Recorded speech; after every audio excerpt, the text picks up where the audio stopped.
Let's get to our top headlines tonight. These stories are real, new, now. City Utilities is warning about a phone scam looking to prey on fear during the pandemic. What the company says you should do if you receive one of those calls. And Greene County has confirmed 8 new cases of COVID-19 since Friday. Why travel may be causing the problem and potential exposures the health department is warning about. And Missouri Governor Mike Parson says state agencies should prepare for more cuts as COVID-19 continues to impact the state's budget. Ozarks Fox News at 9 starts right now. Real, new, now. This is Ozarks Fox News at 9. Good evening. Thanks for joining us tonight. I'm Jennifer Abreu. John has the night off. Let's get to our top story tonight. If you get a call from someone claiming to be from City Utilities threatening to shut off your power, it's a scam. That's what the company told our Jesse Inman today. Jesse, what should people be on the lookout for if they receive a call like this? Yeah, Jen, people should know that City Utilities is not disconnecting any customer's power until at least July 6th due to the effects of the pandemic. That's just a courtesy to their customers. But a scammer is out there trying to take people's money with a threatening message. We actually heard from one of our viewers today, Ron Rudolph. He says he got a call on his home phone and cell phone. He says they called from an 844 number and a 417 number, even more well disguised there. We spoke to CU's Joel Alexander, and he wants people to know that this is a scam. Do not fall for it. And Randolph shared his experience. I got a call at the house. They left a message, and they called back and left a message on my wife's cell phone. To avoid power disconnection. Again, the number is 1-844-312-7500. Please write it down. 1-844-312-7500. Thank you for choosing City Utilities of Springfield. Goodbye. The interesting thing about that is we're not disconnecting for non-payment of utility services. And just today we've decided to extend that decision up until July 6th. Ignore it. If they have questions about such a thing like that, call us, let us know what's going on. Alexander says that they made contact with that callback number that you heard in that voicemail there, and CU identified themselves and the scammers then hung up. So we also called the number today. We're not able to get through, but don't even take that chance. Don't even waste your time getting that far. For questions, you can reach the real City Utilities at the number at the bottom of your screen. That's 417-863-9000. All right, Jesse, thank you. And continuing to update you on COVID-19, the Springfield Greene County Health Department reported 8 new COVID-19 cases since Friday. Most of these new cases are travel related, which doesn't surprise Health Director Clay Goddard. Even though restrictions have loosened in Greene County, Goddard says non-essential travel is not encouraged. He emphasized this morning COVID-19 is not over and people should still be cautious.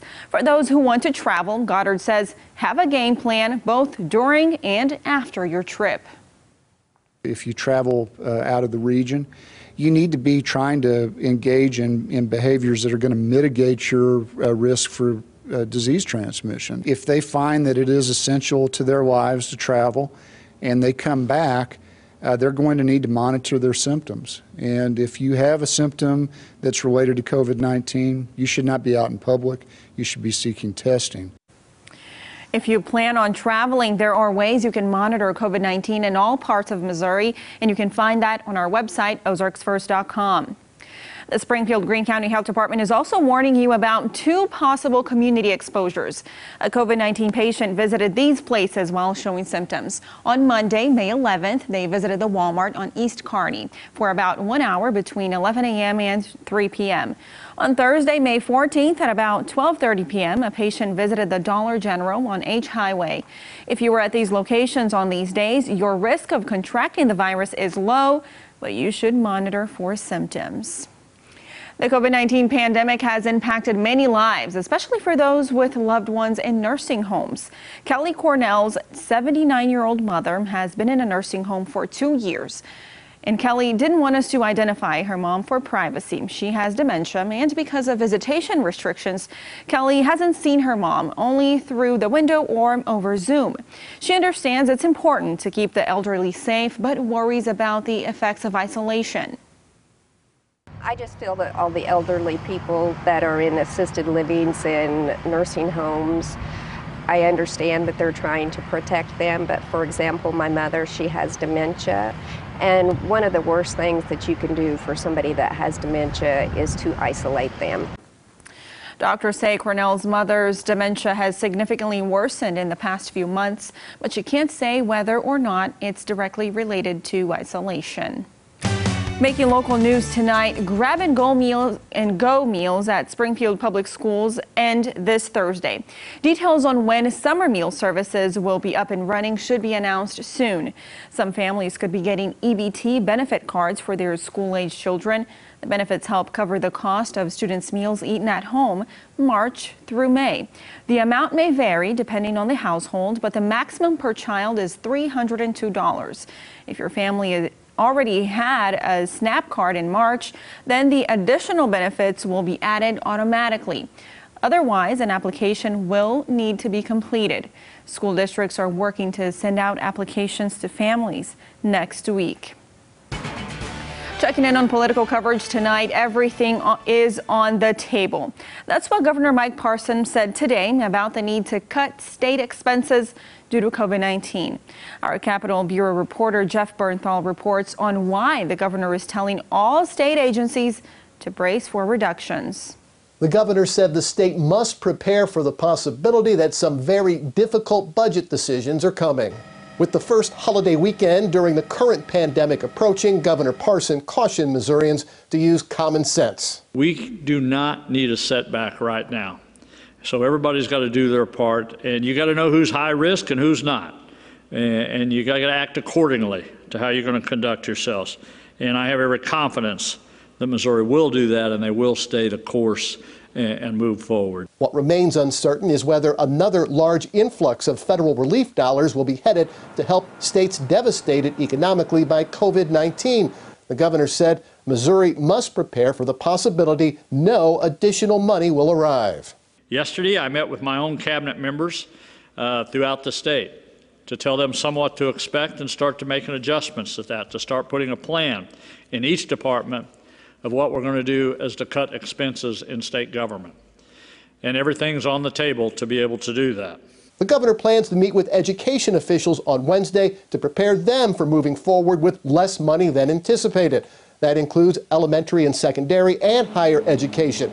The governor said it's simply too soon to know whether the federal government will be providing relief money to help states with COVID-19 related expenses. The governor said he does believe the state is in better shape than other states. He says Missourians' social distancing is a big reason why. Reporting from our Capitol Bureau in Jefferson City, I'm Jeff Bernthal. Some motorcyclists are hoping Governor Mike Parson will sign legislation that would partially repeal the state's motorcycle helmet law. Missouri lawmakers passed a bill that would allow fully licensed motorcycle drivers 26 years of age and older to go without a helmet if they have health insurance. However, passengers would still need to wear a helmet. One lawmaker says too many bikers are spending money in other states to avoid the current requirement here in Missouri.